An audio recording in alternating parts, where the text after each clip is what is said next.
Rádio Rio de Janeiro passa a apresentar o programa Quintas do Evangelho no MAP. Apresentação: Hernani e Iris Costa.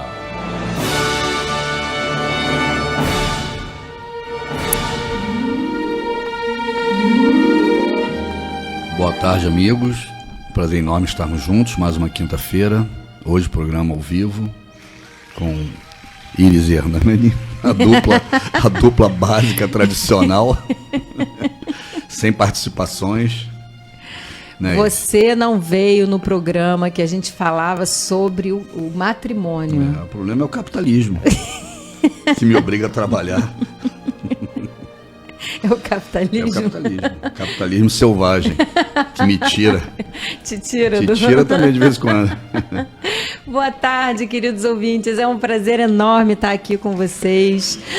Aniversariantes do mês de maio. Eu não estou vendo meu nome aqui, ó. Eu não estou vendo meu nome aqui. Eu gosto de comemorar o meu aniversário. Já vou avisar vocês, é dia 23 de maio. Mas eu gosto de comemorar o mês todo, tá? Então já estou aceitando aí os meus parabéns a partir de hoje. Para que vocês possam sempre entrar em contato com a gente. Cadê eu tô com um negócio errado. Cadê os telefones da rádio? Vou procurar. Vai procurar. Tiraram daqui. Olha, entra no YouTube, na página da Rádio Rio de Janeiro. Quintas do Evangelho no MAP no YouTube, Facebook, pode ir direto. na página do Quintas do Evangelho no MAP. Aproveita, curte, compartilha, dá like, porque tudo isso aumenta o nosso engajamento. Achei. Estava embaixo do computador. Telefone fixo da rádio 3386-1400, 3386-1400. WhatsApp da Rádio Rio de Janeiro, também estou com ele aqui, 984867633, 984867633. Sobre o que a gente vai falar hoje, Hernani? Esqueci. Abre a sua... Hoje... Iluminemos o Santuário. Hoje... Capítulo 138 do Vinha de Luz, Espírito Emmanuel, Francisco Cândido Xavier. Eu queria só falar uma coisinha antes. Hoje é o nosso mestre Paulo.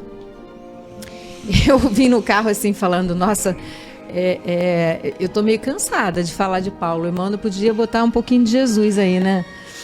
Porque já tem Pão Nosso, tem muitos livros já de Jesus, ele resolveu fazer esse aqui. Resolveu fazer para Paulo. Paulo. E aí o Hernani falou assim, é porque Jesus é mais generoso com a gente, né? Mais condescendente. Ele sabe que isso aqui é um problema grave mesmo, que esse planetinha aqui é muito difícil. E Paulo? Paulo não, Paulo tá é igual a você. Paulo tá no meio do jogo. Eu acho que Paulo me irrita um pouco, porque me lembra você, assim.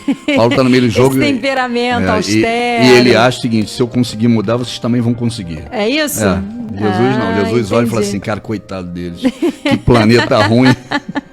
Então vamos ao Palavras do Mestre.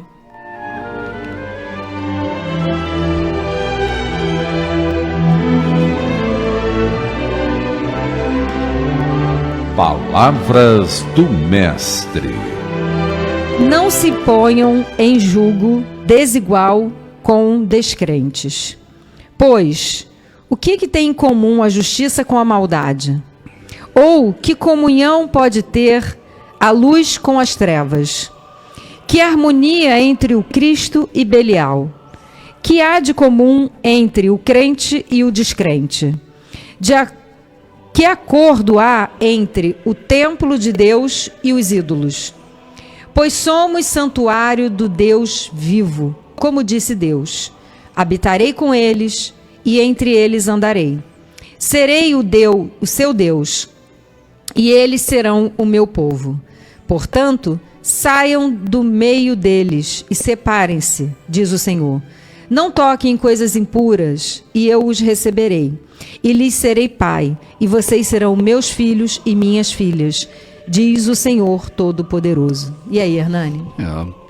Paulo pede, teoricamente, uma segregação entre os crentes, os que conhecem a Deus, e a gente está falando aí de 2020 anos atrás, mas obviamente hoje ainda vale, E eu acho que dentro do espiritismo é mais complexo ainda, né? A gente vê religiões no mundo que pregam a vingança a qualquer custo, né? O olho por olho, dente por dente, até hoje. O cara é atacado, ele vai lá e detona também. E a gente sabe como espírita que na realidade a lei de causa e efeito ela é impassível, né? Você foi atacado, pagou algo que você devia, né? Do passado, né? A lei de causa e efeito, a lei do karma, kármica, como os orientais falam, é assim: se você vai lá e revida, você se compromete de novo. E cada vez mais esse ciclo vai se perpetuando, né? Até ser convidado a sair do planeta e ir habitar um planeta primitivo, né? Que é o que os capelinos viveram. Os capelinos viveram a mesma coisa. Ataca de um lado, revide do outro, trai aqui, revida ali, e essa guerra não para. O cara fala assim: vou afastar vocês, mandar para um planeta primitivo para vocês cansarem da vingança, se cansarem das guerras, né, das disputas, de matar e morrer pelas coisas materiais, que a verdade é essa. E aí vieram para cá e ajudaram a evolução do planeta. Então Paulo, ele fala nitidamente sobre como é que a gente vai conciliar a justiça. Hoje, se nós pensarmos no espiritismo, por exemplo, nunca acredita na reencarnação, que sabe da continuidade da alma, que só acontece aquilo que você plantou, etc., com o que não conhece. Como é que você vai falar para ele? O cara perde a família, a vida, é traído, né? Acontece um assassinato na família. Como é que eu vou explicar para ele se ele não acredita, se ele nunca participou de uma mesa mediúnica, se ele nunca viu um fenômeno espírita? Por mais que nós revoltemos, por mais que a gente se peça a justiça, o espírita, no fundo ele sabe o que está acontecendo. No fundo ele sabe que aquilo ali é uma lei de causa e efeito, que a vida não acaba, que se você está sofrendo agora, você é o privilegiado, né? Bem-aventurados que sofrem, bem-aventurados que têm sede e fome de justiça. Por quê? Esses estão pagando os débitos. Pior são aqueles que estão se comprometendo, porque lá na frente vão pagar. Então você conversar com uma pessoa, por mais que ela esteja revoltada, triste, angustiada, ansiosa por justiça, e ela é um cristão, espírita, e sabe como funciona a lei, em algum momento ele vai se acalmar, principalmente quando chegar no plano espiritual. A gente vê isso na mesa mediúnica. Aquele que não acredita, que só vive um momento, que só vive aquela vida e que está vendo ela ser perdida, ser prejudicada, etc., é impossível dele entender. Impossível. Então, Paulo, como é que você vai julgar, como é que vai ter o mesmo julgo aquele que conhece a verdade, né, que já vive o que é o plano espiritual, e aquele que não vive? Então esse é o dia a dia que a gente vê acontecendo. Esse é o dia a dia. Algumas pessoas nascem com um compromisso espiritual e não os largam. Não largam os filhos, não abortam, né? Vencem os vícios, né? Acolhem até o final esses espíritos que vêm na família ou que estão ao redor dele, perto dele. Alguns espíritos, por mais que sofram, por mais que tenham dificuldade, eles não largam o compromisso kármico dele, compromisso espiritual. Outros não. Outros, por qualquer prazer, por qualquer liberdade, eles largam todo mundo. Largam os 10 filhos soltos, largam a família, parte para o aborto, apelam para as substâncias ilícitas, para perder a consciência, e se entregam às drogas, ao álcool. Então, alguns espíritos têm consciência kármica, têm compromisso espiritual, e outros não têm.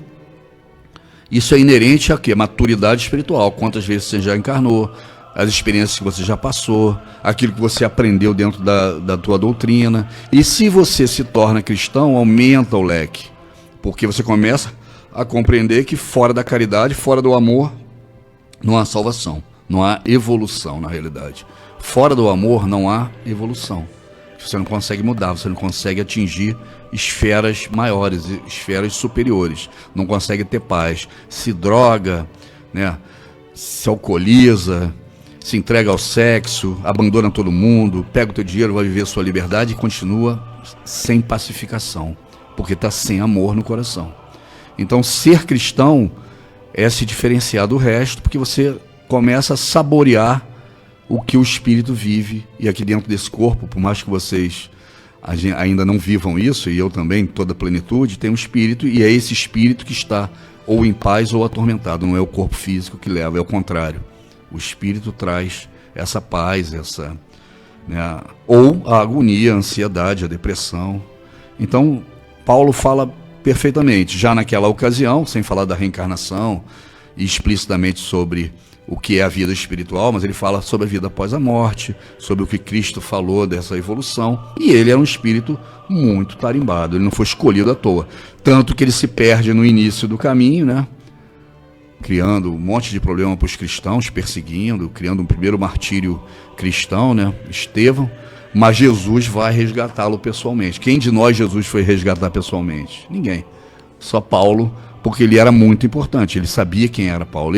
Jesus fala para Ananias, né? Eu sei o quanto ele vai sofrer em meu nome, eu sei o quanto ele vai padecer em meu nome, mas eu preciso dele para levar o cristianismo fora dos muros, né?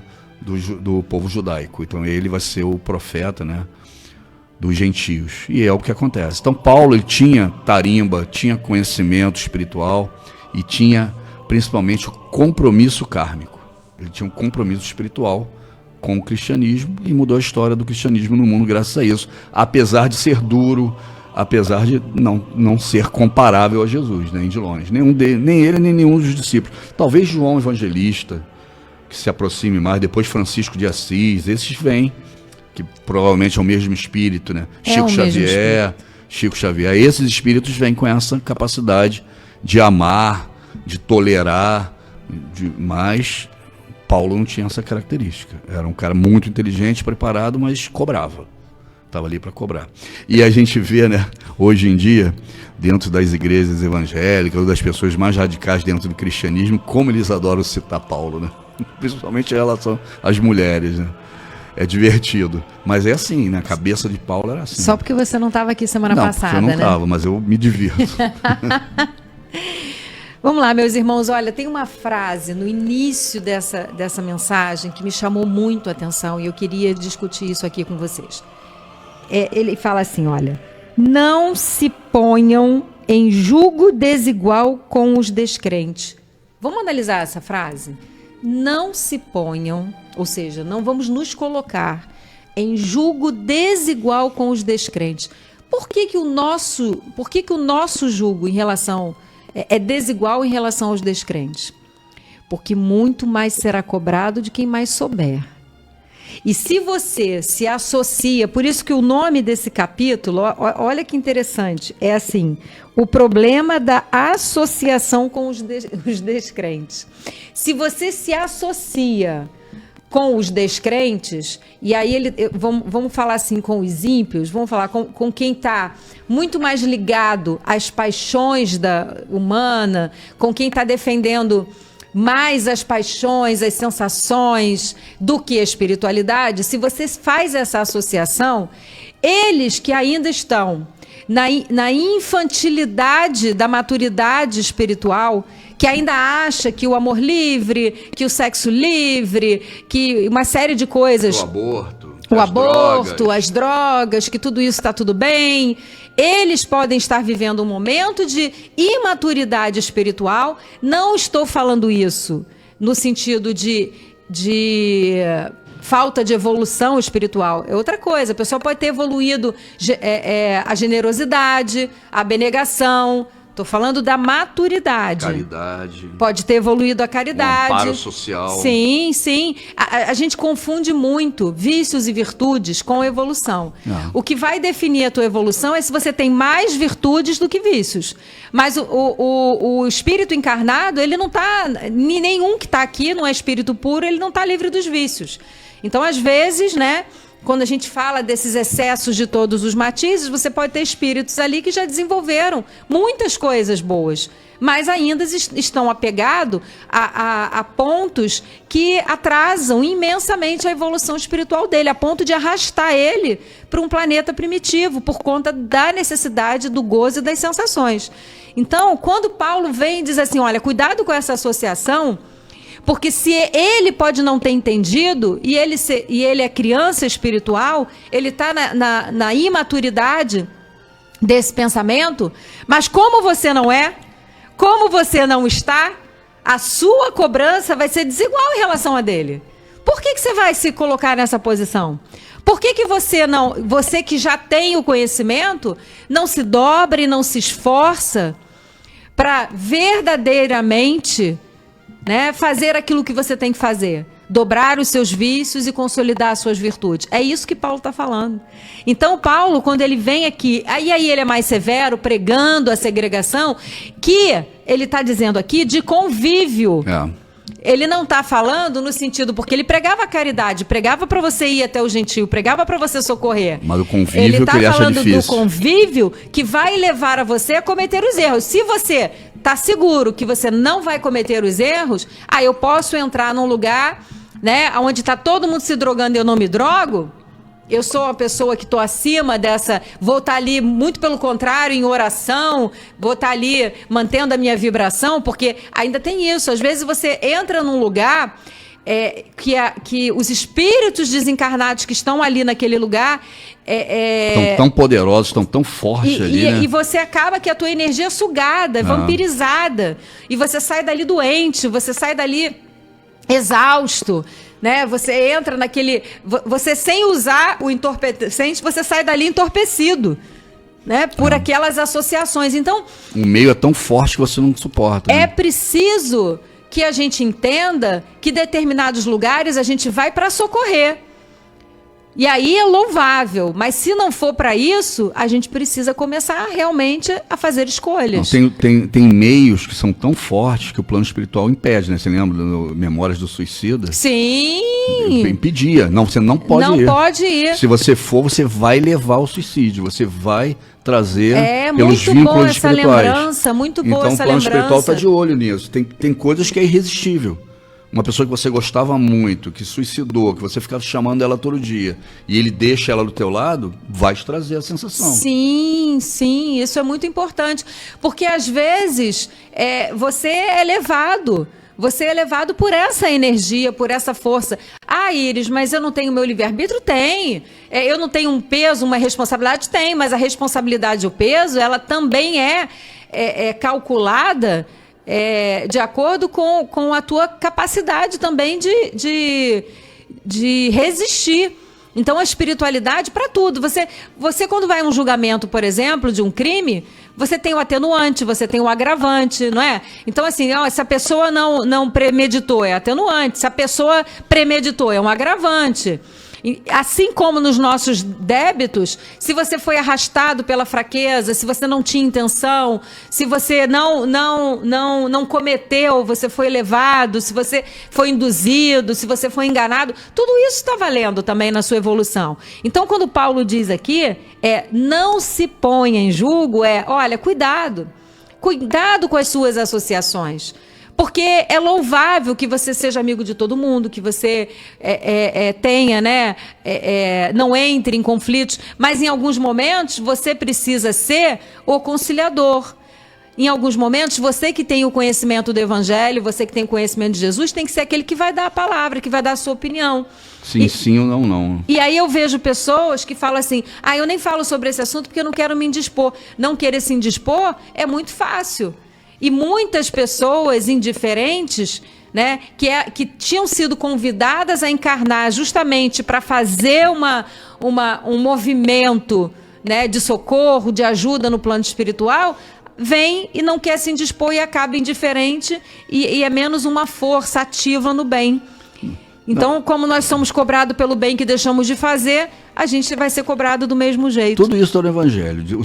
O seu dizer seja sim, sim e não, não. Então, quando você vê alguma coisa errada, você tem que falar.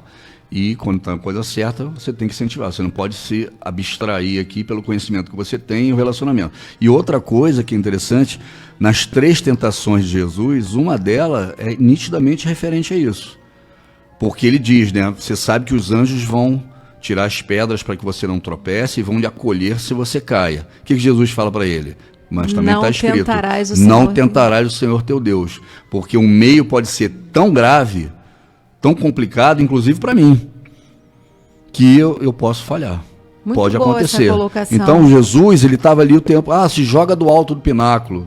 Pô, você está brincando. Para que eu vou me colocar em risco? Não tentarás o Senhor teu Deus. Quer dizer, tudo que o plano espiritual está fazendo para suportar a minha vida aqui até os 33 anos de idade, que era o que ele precisava, e quando ele vai para a cruz, Deus fala para ele, tome desse cálice. Ele sabia que ele tinha que passar pelo martírio. Mas até então era o início do ministério público, né? Estava saindo os discípulos de João Batista e começava o ministério público dele. E o demônio tenta logo, pô, encara de frente, pô. Mostra pro mundo quem você é. Multiplica os pães, pô. Resolve, pô. Se torne o rei do mundo. E você para pra pensar, eu quando eu era mais novinha, eu ficava assim, nossa, esse diabo nem era tão ruim assim, ele mandou ele multiplicar os pães. O que tem, né? Ele transformar se jogar do alto para todo mundo ver que ele não ia morrer. Se jogar... Não, é o que todos pensavam, né? Quando Judas entrega Jesus, o que ele imaginava? Que iam descer a legião de anjos. Ia salvar ele para todo mundo ver quem ele era. E Jesus chega a falar isso para Pôncio Pilatos, né? Provavelmente em alguma discussão que não está no Evangelho.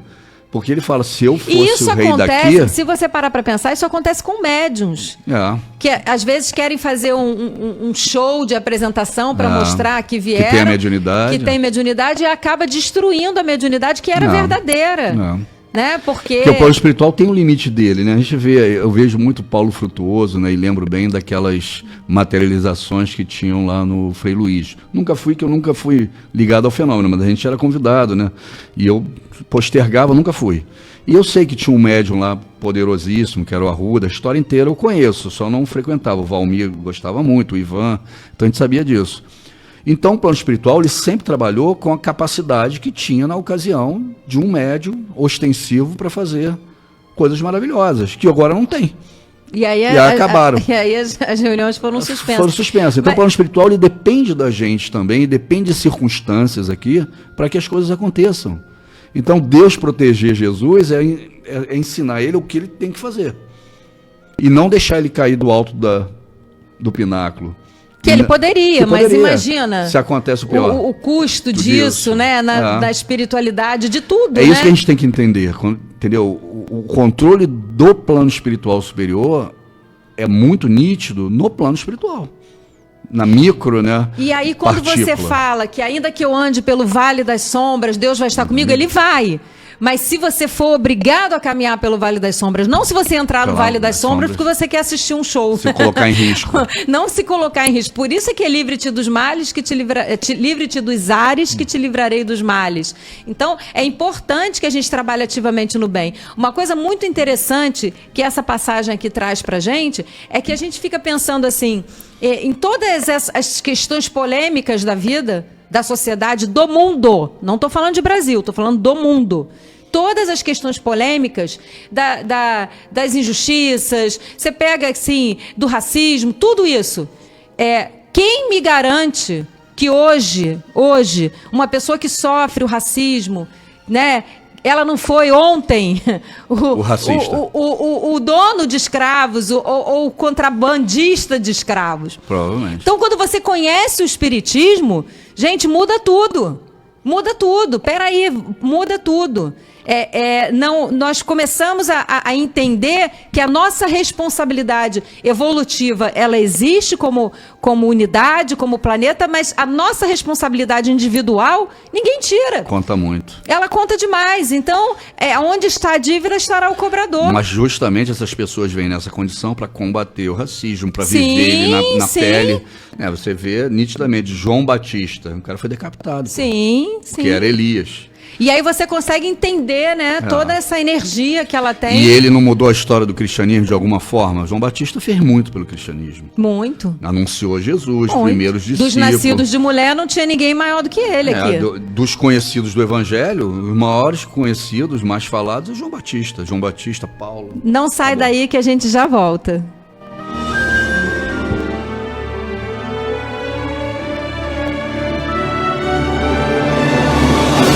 Estamos apresentando pela Rádio Rio de Janeiro o programa Quintas do Evangelho no MAP.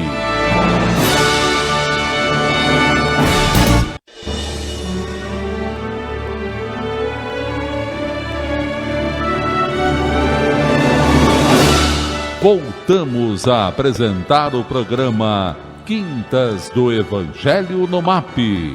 Apresentação: Hernani e Iris Costa.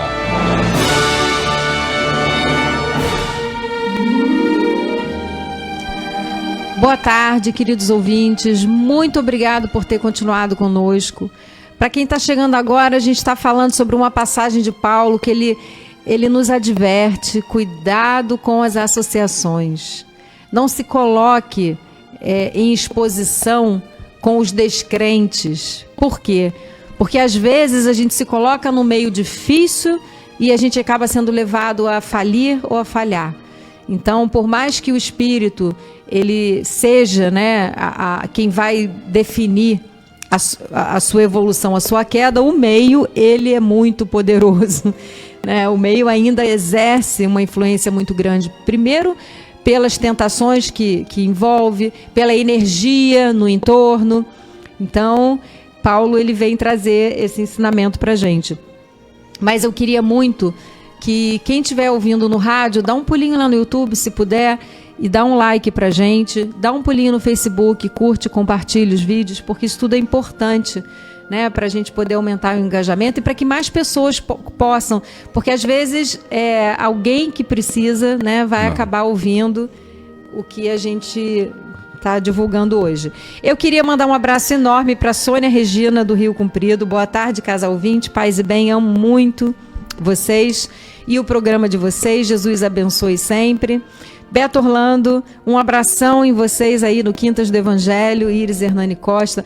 Ó, o Cláudio Albuquerque do Meia, ele que queria o versão 2 do matrimônio. Ele botou assim: boa tarde a todos, que Deus ilumine e abençoe cada um todos os dias. É o segundo tempo do matrimônio?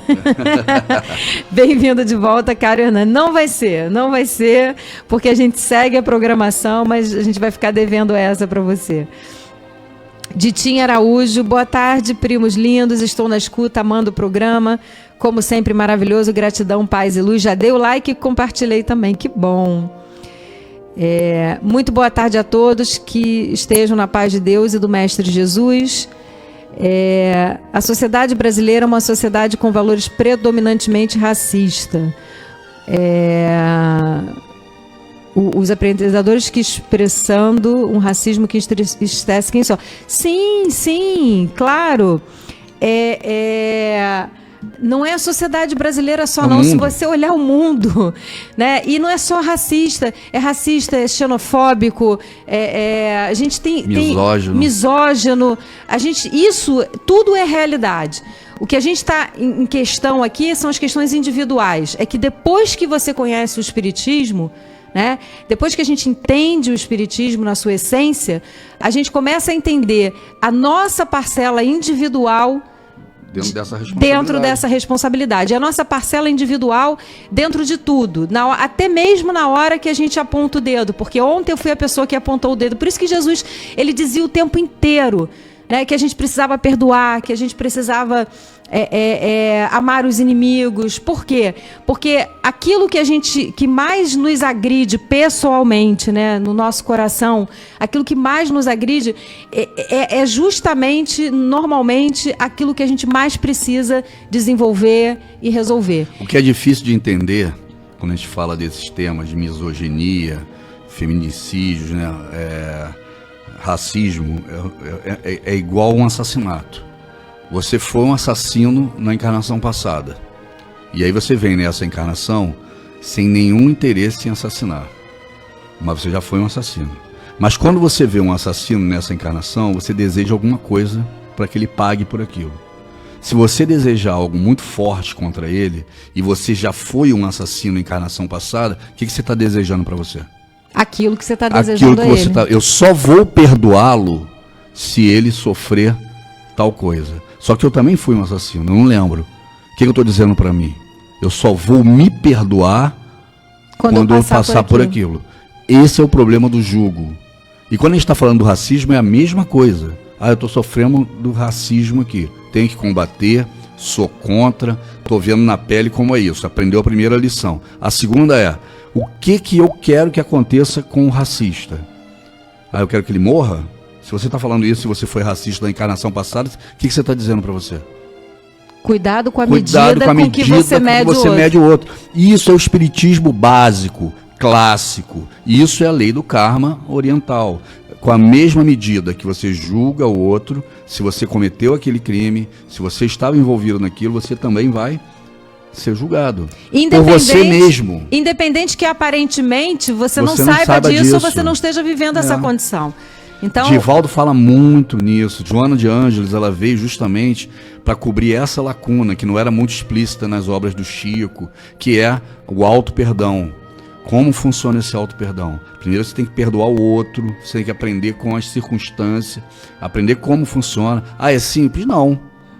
Todos esses temas ligados a racismo, misoginia, a aborto, consumo de drogas, liberdades individuais, é tudo tema complexo e doloroso, doloroso, né? E essa disputa começa no plano espiritual.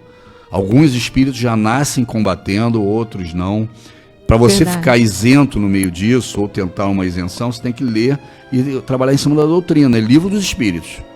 Você tem que falar o que está escrito no livro dos espíritos, que lá não tem nenhum amparo político, ideológico, né, social, nenhum, zero. Ali é plano espiritual. O espírito não tem cor, não tem sexo, não tem classe social. O que tem é mérito ou não mérito para evolução. Ou necessidade de evolução, porque uma coisa também que a gente começa a perceber é que como nós vamos passar por todas as provas para evoluir, eu vou passar pela prova da miséria, eu vou passar pela prova da riqueza, eu vou passar por todas as provas. E cada prova tem uma particularidade. Então, quando eu estou na prova da riqueza, por exemplo, qual é a minha prova maior? É como eu vou lidar com aquilo. Se eu vou usar aquilo só para as minhas paixões, se eu vou usar aquilo para subir e pisar em cima das pessoas, se eu vou usar aquilo só ou se eu vou pegar aquilo que eu ganhei de talento e vou investir na educação de alguém, vou socorrer alguém, né? O que eu vou fazer com essa legitimidade que eu ganhei momentânea, porque é momentâneo, vai definir como eu vou, quando eu estiver do outro lado, como é que as coisas vão andar. E o que acontece no espírito superior vendo isso, na verdade, é que ele conhece a história, o histórico do ser humano.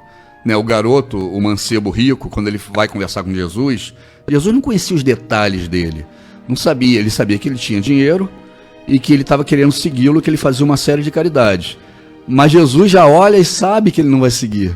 É mais fácil um camelo passar num buraco da agulha do que um rico, não é o rico, não é ele, do que um rico entrar no reino do céu. Por conta daquela prova, da dificuldade da prova. É difícil ele abrir mão do poder que ele tem, das condições físicas, da programação reencarnatória que ele teve para ter aquele dinheiro e aquela condição. Ele não vai abrir mão fácil. Então Jesus, ele sabe disso, porque ele já viveu isso muitas vezes. Então ele olha e fala, ó, ele não vai vir. Mas uma coisa a gente sabe, mesmo aquele mancebo rico, em algum momento ele vai encarnar com a necessidade. Ele vai pedir para vir com a necessidade. Ele vai vir com a prova da miséria. E aí o que vai definir ali, né, o socorro, o básico que ele vai receber? A legitimidade que ele usou quando ele estava do outro lado. Então é por isso que é o bem que você faz hoje é o teu advogado quando você precisa. E o que você pede, né? Porque você vê, Emmanuel teve a oportunidade lá como senador, como um homem importante, patrício romano. Teve de frente com Jesus. Só que ele tinha tanto compromisso social, né? Jesus era o filho do carpinteiro fazendo uma série de milagres ali, mas que ele não sabia quem era. Pôncio Pilatos ele conhecia profundamente, Herodes, todo mundo estava ali ao redor dele pressionando, né? A Lívia no meio do jogo, aquela confusão toda política, amorosa, sentimental. Você acha que ele ia largar tudo para escutar o que o carpinteiro estava falando? O peso social era muito menor de Jesus. Quando ele desencarna, a ficha cai. Caramba, estava de frente para o mestre, e aí ele vem escravo. Aí você vê as encarnações depois, há 2000 anos, depois tudo que vem, 50 anos depois, e foi revertendo tudo, porque provavelmente ele chegou no plano espiritual, ele não quer vir aqui conversar com a gente não vai saber, né? Mas chegou no plano espiritual e falou assim, pô, meu problema é porque eu era rico, o problema é porque eu era romano, o problema é porque eu tinha muita casta. Qual é o contrário disso? Escravo. Tem que vir escravo, tem que vir buscando o amor que eu não confiei, tem que vir. Então ele mesmo ali mostra nas encarnações o que ele pediu até chegar ao que ele é agora, hoje. Porque a história do espiritismo no mundo vai ser contada em curto prazo, e um dos principais, se não o principal, na minha opinião, é Emmanuel. E se você parar para pensar, Emmanuel encontrou com Jesus, teve a filha curada por Jesus, né? E chegar no plano espiritual depois desse encontro e perceber o que você perdeu, muitos de nós, quando temos acesso à religião, quando temos acesso a curas, eu vejo pessoas que ficaram curadas e nem por isso mudaram, se tornaram mais caridosas, se tornaram pessoas melhores, né? A gente está cheio de fatos, inclusive na literatura espírita, contando sobre isso. Então, você encontra a oportunidade, você encontra Jesus não na sua essência, como ele não em carne e osso, como ele encontrou, mas encontra Jesus no teu caminho e você abre mão. E aí, às vezes, né, no desenlace, é que você vai ver o tempo que você perdeu. E aí você começa a pedir justamente aquilo que você achou que te prejudicou. Ah, eu quero ter a pobreza agora. Ah, eu quero mudar a melanina da minha pele, a cor da minha pele, porque dependendo de onde eu nasci, isso pode ser positivo ou negativo.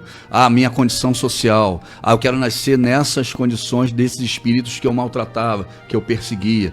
Então, normalmente, você pede o oposto daquilo que você achou que te prejudicou naquela encarnação. Por isso que eu falo muito sobre a vida. O mais importante, se você tem dúvida de alguma coisa como espírita, é preservar a vida. Sempre. Por quê? Ah, eu tirei a vida de alguém, que é uma das coisas mais graves que podem acontecer, porque tirar a vida de alguém é atrasar a evolução daquela pessoa. Tanto organicamente, porque o espírito, estando na carne, até em coma, ele está evoluindo organicamente, então é importante, quanto moralmente. Você desencarnou, perdeu as oportunidades de experiências que tinha aqui na Terra. Qual é o oposto da morte? A vida. A vida. Então você tem que buscar a vida. Ah, eu vou abortar 10 vezes. Cara, justamente, se você provocou a morte desses espíritos, você está provocando de novo. Então tem que buscar a vida, seja qual for. Dentro das cadeias, dentro do hospital, nos CTIs, nas gravidez indesejadas ou não planejadas. Sempre você tem que buscar a vida. Quanto mais tempo você ficar na carne e mantiver pessoas na carne, mais pontos você vai ganhar com a sua própria consciência. Então, tem esses médicos que trabalham aí à noite, de madrugada inteira, paramédicos, você vai ver como eles vão resgatando a vida. Resgatando a vida. Bezerra de Menezes desencarna, é aplaudido por uma legião de espírito que ele nunca nem imaginava quem era. Aí que ele sai daquele corredor, né, que ele entra dentro da instituição, ele pergunta, mas quem são essas pessoas que estavam me aplaudindo? Todos que você ajudou. Ele nem sabe quem é. É a passagem de Jesus, faça amigos mesmo com as riquezas iníquas. Ele nem sabe quem era, Bezerra não lembrava daquelas pessoas, mas estavam ali, centenas de pessoas aplaudindo ele. Por quê? Porque ele salvou vidas, ele fez diferença na vida dessas pessoas, como médico que era, né? Como Sim. médico que era. Eu preciso ler Emmanuel. Hoje a gente está falando demais, né? Vou ter que mandar um agradecimento 2 horas de programa. Iluminemos o santuário, pois nós somos um santuário do Deus vivo. Paulo. O esforço individual estabelece a necessária diferenciação entre as criaturas, mas a distribuição das oportunidades divinas é sempre a mesma para todos. Olha o que Emmanuel está dizendo aqui. Que a distribuição das oportunidades de vidas é sempre a mesma para todos. Mas se a gente olhar sobre o ponto de vista da vida, é a mesma para todos? A gente não entende que seja, né? De uma encarnação só, não. De uma encarnação não é. Mas quando a gente soma as nossas encarnações... Você vai pedindo mudar de ela posição. Passa a ser. O cara era senador, aí ele volta escravo, depois ele volta sacerdote, depois ele volta perseguido, depois, entendeu? Ele vai mudando. Indiscriminadamente, todas as pessoas recebem possibilidades idênticas de crescimento mental, elevação ao campo superior da vida. Todos somos, pois, consoante a sentença de Paulo, santuários de Deus vivo. Apesar disso, inúmeras pessoas se declaram afastadas da luz eterna, deserdadas da fé, enquanto dispõem da saúde e do tesouro das possibilidades humanas, fazem anedotário leve e irônico. Ao apagar das luzes terrestres, porém, inabilitados à movimentação no campo da fantasia, revoltam-se contra a divindade e precipitam-se em abismo de desespero. São companheiros invigilantes. que ocuparam o santuário do espírito com material inadequado, absorvidos pelas preocupações imediatistas da esfera inferior. Transformaram esperanças em ambições criminosas, expressões de confiança em fanatismo cego, aspirações do alto em interesses de zona mais baixa. Debalde se faz ouvir a palavra delicada e pura do Senhor. No santuário interno, quando a criatura, obcecada pelas ilusões do plano físico, perde a faculdade de escutar, entre os seus ouvidos e a sublime advertência, erguem-se fronteiras espessas de egoísmo cristalizado e de viciosa aflição. E pouco a pouco, o Filho de Deus encarnado na Terra, de rico de ideais humanos e realizações transitórias, passa a condição de mendigo de luz e paz na velhice e na morte. O Senhor continua ensinando e amando, orientando e dirigindo, mas porque a surdez prossegue sempre, chegam a seu tempo as bombas renovadoras do sofrimento, convidando a mente desviada e obscura à descoberta dos valores que lhes são próprios, reintegrando-a no santuário de si mesma para reencontro sublime com a divindade. Tem um poeta que, na verdade, foi o primeiro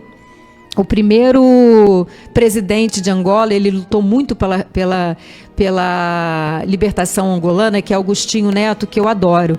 E ele dizia assim: não basta que a nossa luta seja justa, é preciso que a justiça esteja em nossos corações. Mais ou menos isso. Não. Então, o que ele está dizendo ali? A luta era justa, né? Ele estava pregando ali uma luta justa. Mas se eu não tenho justiça no meu coração, o que acontece? Quando eu assumo o poder, eu viro quem? O opressor. Eu viro o vingador. Eu viro aquele, não é? Então, a justiça nos nossos corações tem que ser maior do que a justiça da nossa luta. Para você não ter que reverter e nascer de novo na outra condição para pagar. E isso virar um ciclo, né? Virar um ciclo. Não. Não importa onde eu estou, eu vou estar sempre... O Mandela falava isso também, que tinha que ter justiça e não vingança. Sim, naquele Invictus, aquele filme incrível, né? Ele, no início, ele era um cara vingador. E ele foi muito criticado, né? Foi criticado, foi preso, depois ele vai para a prisão, né? Que nem Paulo, se converte de uma forma e lá sem o cristianismo. E ele sai com a consciência do que ele tinha que fazer e a justiça. De união, de rever, né? De perdoar. Tem que pagar, sim, através da justiça, e não através da vingança. Sim. Eu queria mandar, a gente não vai conseguir falar, a gente falou demais hoje. Vocês estão cansados de nos ouvir.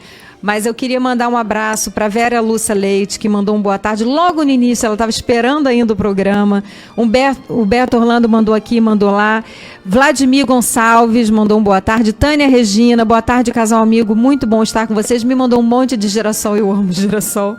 Vera Lúcia Leite, parabéns, Iris, e todos os aniversariantes do mês de maio. Denise Andrade, boa tarde, que legal ver vocês dois juntos, que Deus abençoe. As irradiações eu já coloquei. Lúcia Helena de Souza, Portugal, uma excelente tarde de muitas vibrações, bênçãos de luz para todos nós. Parabéns, festeje, pois é felicidade pura, estamos aqui em Niterói.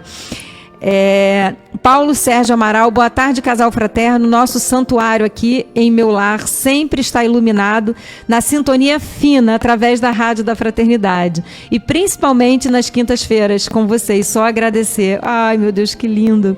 Leide Gomes, boa tarde, casal 20. Já começo ouvindo vocês com risadas. Eu não me aguento, gente, até eu rio de mim. Sandra Fonseca, boa tarde, jovem, alegre menina, parabéns pelo seu aniversário, o mês inteiro, hein?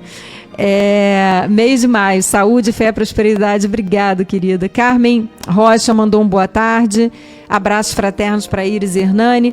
Virgínia Fernandes, boa tarde. Como o Espiritismo explica essa enchente no Rio Grande do Sul, onde as pessoas perdem tudo pela terceira vez?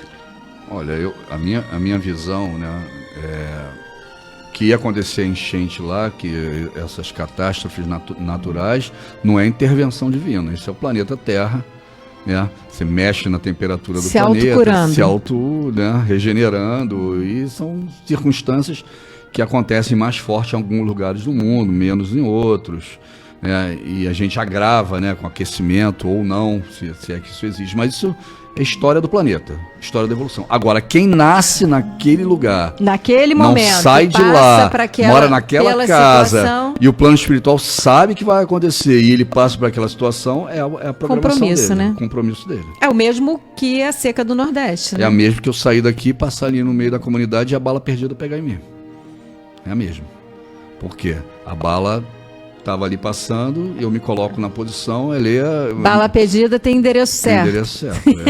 Eu acho que depende, porque, por exemplo, se você... Agora eu posso me colocar em risco. Se eu tô saindo aqui da Rádio Rio de Janeiro, né, fazendo um programa, e aí eu tenho que passar por um lugar de risco, aí eu tenho certeza que tem endereço certo. Eu volto aqui para a rádio, peço um dos médiuns que estão trabalhando aqui para me socorrer. Eu acho que o melhor livro sobre isso... Mas se eu vou para um lugar que eu sei que é perigoso, que eu não tenho necessidade, eu não estou fazendo um trabalho, vou lá para me divertir, aí eu acho que eu poderia não ter o meu endereço e eu me expus. Tecnicamente não é bem assim. Existe um livro do Mileco chamado Ecos de São Bartolomeu. Verdade. Esse é o melhor livro que tem para você entender a lei de causa e efeito. E era uma família muito compromissada aqui do Rio de Janeiro, que as pessoas iam tendo mortes trágicas porque tinham passado pela matança de São Bartolomeu lá em Paris. Uma história maravilhosa. E o Chico se afinizou com essa família, com a mãe, que vinha perdendo os filhos e filhas, né? Porque ele participou dessa... Ele, de alguma forma, estava ligado a uma série de espíritos que vieram próximo de Chico, passaram por situações complicadas por causa da matança de São Bartolomeu. Foram espíritos importados para vir ao Brasil aí se afastar um pouco, porque marcou muito o plano espiritual o que aconteceu lá. E em um dos casos, a pessoa, por exemplo, vai para o centro da cidade, quer dizer, ela não se coloca em risco, mas ela sabia que ia passar pelo risco. E fica Bezerra de Menezes em prece com outros espíritos para que ela não passasse pela prova. E ela estava lá. Ela dá um passo na frente, né? E aí a lotação lá, o bonde, eu não me lembro, pega ela. Pega na cabeça dela, ela desencarna. Quer dizer, ela foi naquele lugar, ela sabia o que ela tinha que passar e ela poderia inconscientemente, mesmo sem saber, ter evitado a morte. Só que por algum motivo mais forte do que ela, né, a lei de causa e efeito, e ela própria falou assim, não, eu vou passar pelo desencarne. Mesmo se trazendo um sofrimento grande para minha mãe, mesmo Chico estando rezando e Bezerra no plano espiritual, orando para que não acontecesse. Ela dá o passo derradeiro, coloca a cabeça e desencarna. Então, mesmo que você passe um lugar perigoso, o passo para se colocar em risco, o momento certo, a freada ou não no carro que você vai dar, etc., é uma decisão sua. Inconsciente aqui na carne, mas consciente karmicamente do que você está fazendo. Esse que é o ponto. Ali a gente aprende bem naquele livro como funciona. Como são nuances que decidem. Não é só se colocar em risco. Obviamente, o suicídio passa por cima de tudo isso. Que é o único que você não vem. Deliberadamente você vai lá e pum. Mas mesmo no caso do suicídio, o que a gente observa no plano espiritual e nas mesas mediúnicas é que muita gente, né, que vem do Vale do Suicida acaba tendo um compromisso com a Falange de Maria e acaba se envolvendo no socorro de outros, né, acaba resgatando outros espíritos. Tudo é assim. Se você tira a vida de alguém, você traz alguém à vida. Se você suicidou, você evita o suicídio de outros, você dá mais valor à vida. O antagonismo do mal é o bem. Nós estamos inseridos na lei de ação e reação o tempo todo, né? O tempo todo a gente está inserido nas provas e na lei de ação e reação. O que vai definir o meu sucesso nessa empreitada é como eu lido com essa prova, com essa dor. Quanto mais arrogante, mais orgulhoso eu for, seja pior ela qual lidar. for. Né? Uma vez eu escutei de uma amiga, né, falando que a mãe dela tinha sofrido um abuso quando criança do pai. E isso é uma coisa que me deixa muito angustiada, uma coisa que me choca muito. E, enfim. E aí ela falou assim para mim, não, mas eu preciso perdoar o meu avô. Já pensou, meu avô já desencarnou, se ele é a minha filha... Se ele já veio e se hoje ele é minha filha. E eu nunca tinha parado para pensar dessa forma tão prática, embora a gente, né, estude isso. Realmente, o perdão, ele é benefício de quem perdoa. E essa lei de ação e reação, ela é belíssima para ajudar a nossa evolução. Mas é muito complexa. Mas ela é muito complexa. Eu não sei o tamanho da sua dor, o programa hoje está quente, né? Mas a gente não tem como continuar, gostaria muito. Eu vou ler todas as mensagens, muito obrigado a todos vocês. Eu só sei que você tem um Pai que é amor, poder, bondade e misericórdia, independente do tamanho da sua dor, eleva seu pensamento, porque se você buscar em Jesus a cura dos seus males e das suas dores, eu tenho certeza que Ele vai até você.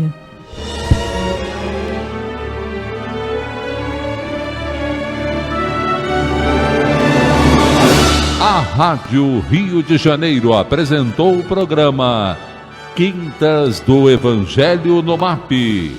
Apresentação: Hernani e Iris Costa.